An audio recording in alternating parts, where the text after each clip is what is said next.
Okay, I'm just near the end of my box. I got my lid made and I got my box made. I just wanted to show one little detail. I'm doing my final sanding and I noticed my bottom was moving around a little bit because I had some space.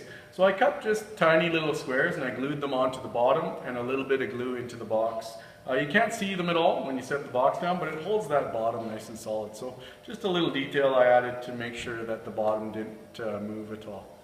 Now I'm going to show you how to make a knob, but you have lots of options there, and then how to finish this box. And now it's time to decide what you want to do for a knob if you haven't made it already. There's many different types. You can glue wood together, turn something simple. You can even make a handle. This one has a loose ring in it. It's a little bit fancy. I decided to glue some wood together, but feel free to look online and see what you can find. I like if you use the lathe. So here it is mounted, but you can use the scroll saw, the bandsaw, get creative. I'm trying something fancy by using a square piece of wood and make it look kind of melting. But go on the lathe, see what you can do, look online, see if there's any ideas. You can see I'm trying to keep it square at some point, and now I'm ready to sand it down after marking out the bottom. I cut it loose from the lathe and I'm flattening the bottom. And then I finish sanding my box before I attach my knob to the top. I need to perfectly center where that knob's going to go. And then mark it with tape and keep it centered the other way as well. That way I don't leave ugly pencil marks. I used wood glue to attach the knob to the top, and you could use a screw if you needed. Now I'll just let it sit to dry. Okay, in terms of finishing this box, I'm just letting the glue dry on my knob on my other one, but I want to steam along here. I think the best finish for this is I want to do some type of clear coat. I have done oil as beeswax and it just goes on really nicely. So that's this tried and true that I like to use, oil and beeswax. And you just follow the instructions on it. It kind of fades away and you'd have to re-oil it consistently. So I think the best option for this box, and we used all this fancy wood, so it's nice to just leave it wood colored. This wipe-on poly I've had a lot of success with. So what you do is you just follow the instructions exactly. You use this blue cloth, and it takes 3 or 4 coats to get a nice buildup, and it finishes really nice and flat and smooth. So once you have your knob installed and the whole thing's perfectly sanded, you can wipe on poly your box, and we'll be started on the next project pretty soon. And after blowing off the dust from sanding, I'm going to be ready to apply my first coat of poly. So I always like to read the directions when I'm applying any new finish and follow them exactly. I'm going to shake it up really well, open it up and put a little bit into my container, and then use a nice soft lint-free cloth to apply it. I like this blue cloth.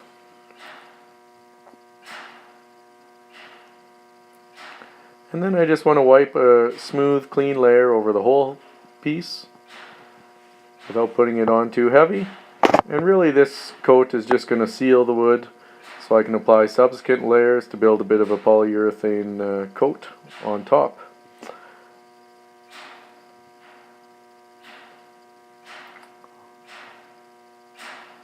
I always start with the underside or the bottom and then flip it over, and I finish with the most visible top, making sure to leave not any fingerprints or drip marks.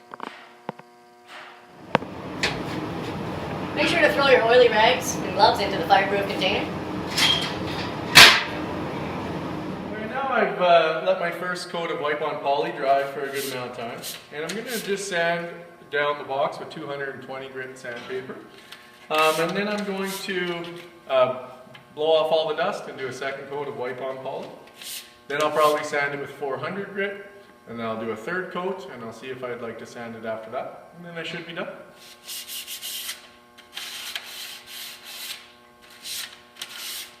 When I'm sanding the first coat with 220 grit, I want to stay sanding with the grain. As I get to subsequent layers of wipe-on poly or polyurethane, I can start to sand in any direction because I'm no longer sanding the wood fiber. But anytime I'm sanding the wood fiber or close to the wood fiber, I should continue sanding with the grain as opposed to across the grain.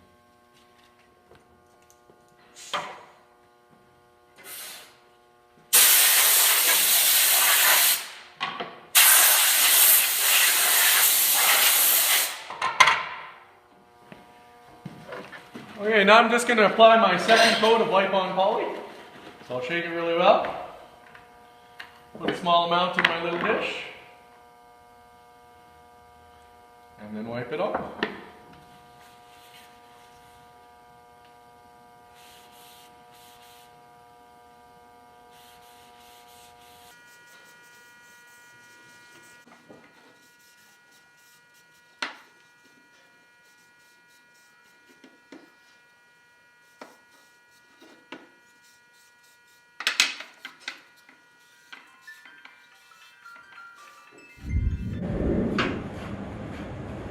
Make sure to throw your oily rags and gloves into the fireproof container.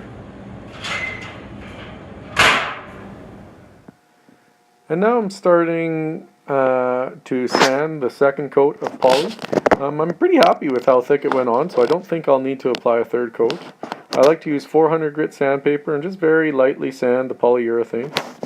It creates some white dust, and I just lightly sand it, making sure not to go through the clear coat.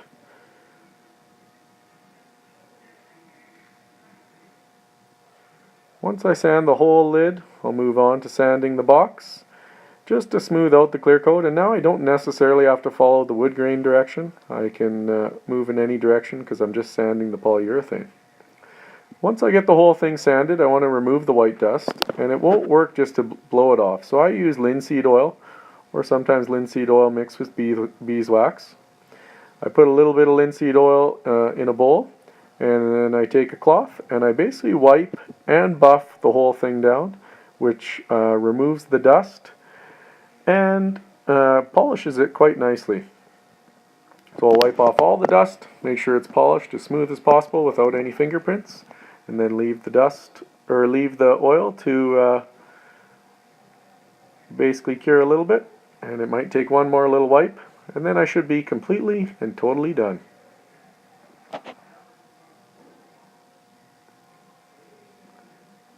What you don't want to do is use too much oil. You just want to use enough to get the dust off and polish the polyurethane. Otherwise you'll end up with a sticky mess that won't be able to wipe off later. So just enough to remove the dust and make it nice and shiny. And here's the finished box.